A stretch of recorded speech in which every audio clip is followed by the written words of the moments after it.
Hi all, welcome to another video. Now I wasn't going to do any benchmarking on the system in the previous video, but I've decided to do it anyway.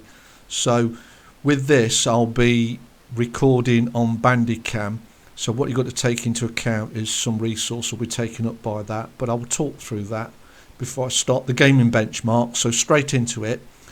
On the Heaven graphical benchmark, without Bandicam recording, we're getting a score of 2517.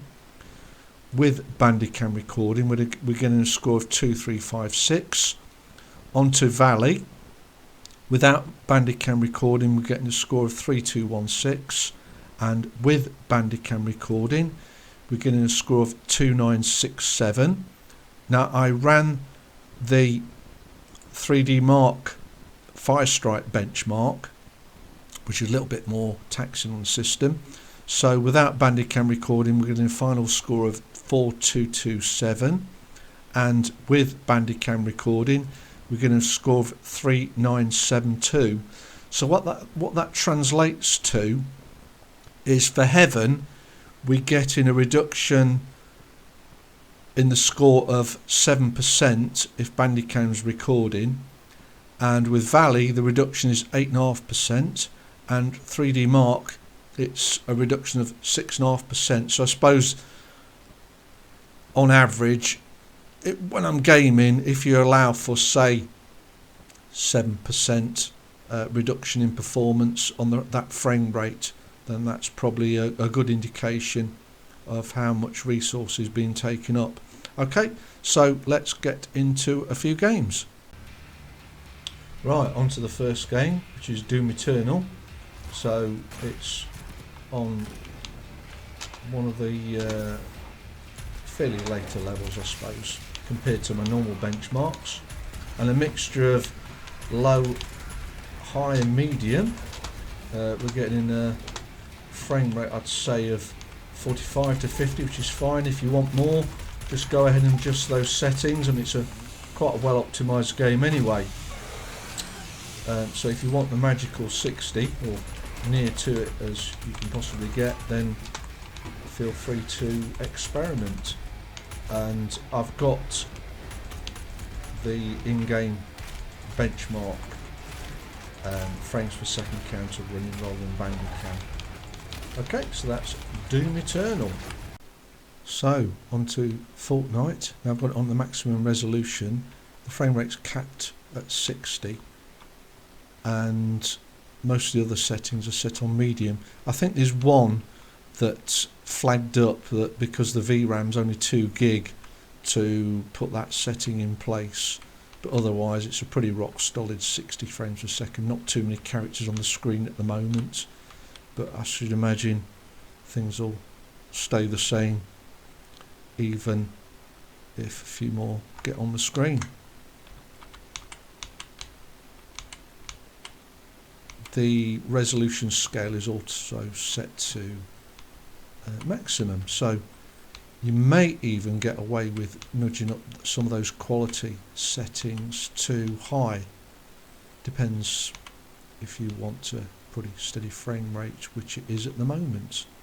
I'm using the game's own inbuilt frame rate counter, which you probably can't see.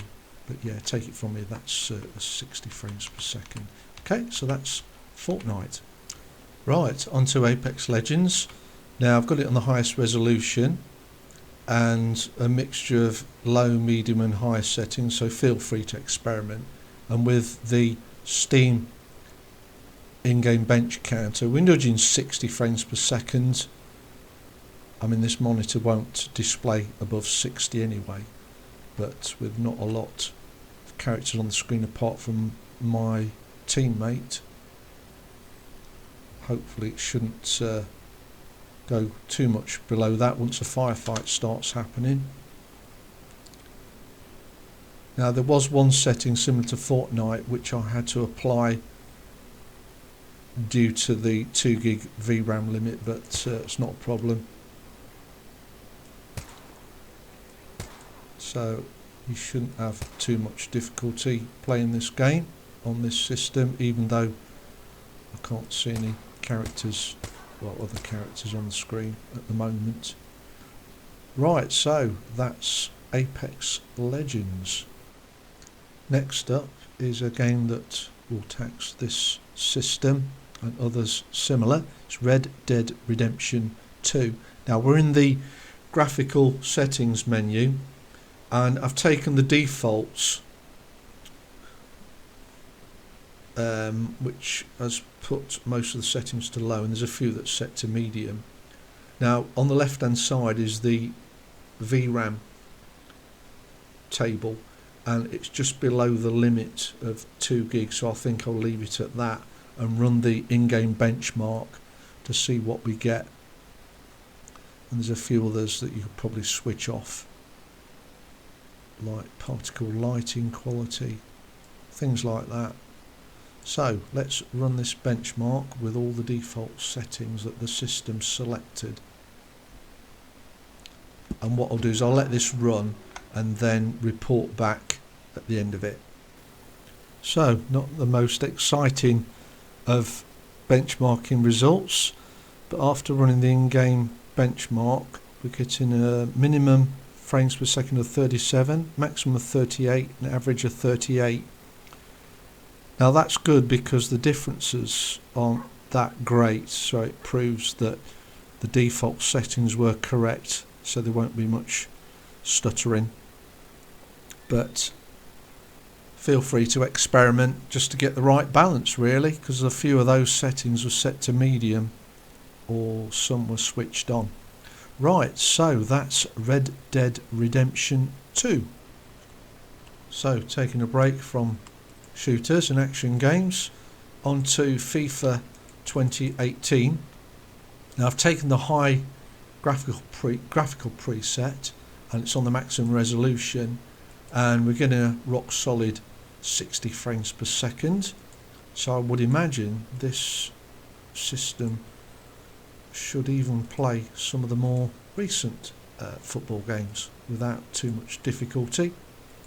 If you are struggling to get the magical 60, then just adjust the settings accordingly. And it does dip that frame rate to 30 when there's a cutscene, but that's not a problem because gameplay is 60 frames per second. Okay, so that's FIFA 2018.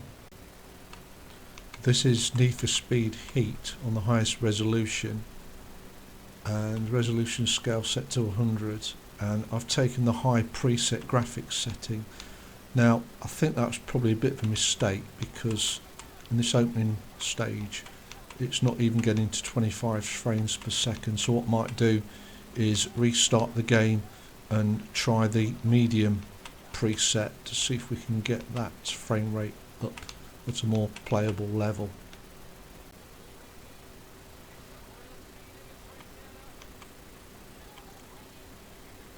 So back to Need for Speed Heat.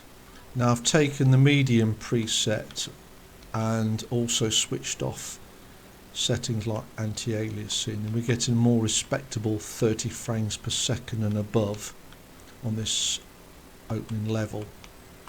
So maybe set some of those settings down to low to find a good balance between performance and graphical quality. Maximum resolution still, and the resolution scale is still 100.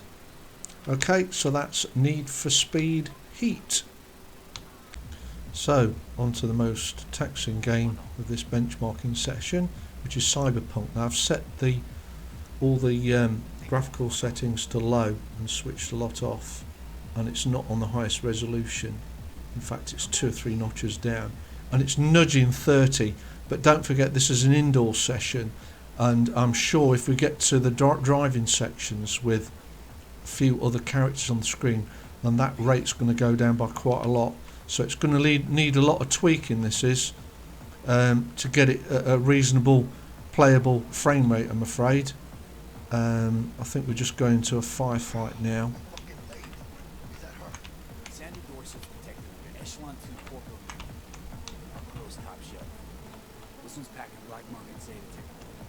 So we'll just see what that rate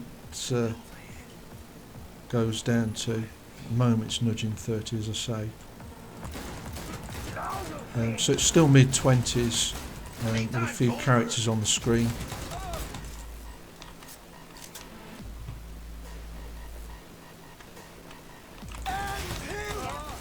So at the moment you could say this is playable, but like I said, I'm sure once we get to driving outside it's going to go down by quite a lot. Okay, so that is Cyberpunk.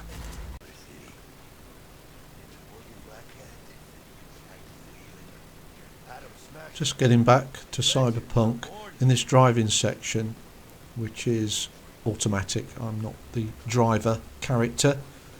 It's barely touching mid-20s, so I think some serious thought needs to be given if you do give this game a go on a system like this, because it's really going to struggle when it gets graphically busy, so to speak. Okay, so that's Cyberpunk. So, just to finish off with a brief recap, this system copes pretty well with some of the free online games like Fortnite and Apex, and also less challenging games such as FIFA. Where it struggled though was in Cyberpunk, which is a demanding game on a lot of systems, and I think really with that graphics card you've reached the limit, because despite setting all the graphical settings to low or switching a few off and then putting the resolution down a few notches, I just couldn't get what you call playable frame rates really. So it's up to you if you want to try that out. So if there are any other games you want me to try on this system, just drop me a comment and don't forget to subscribe. Now there is a video prior to this which gives a full rundown on the system spec and also an overview of the various components if you haven't already checked that out. Right, thanks for watching.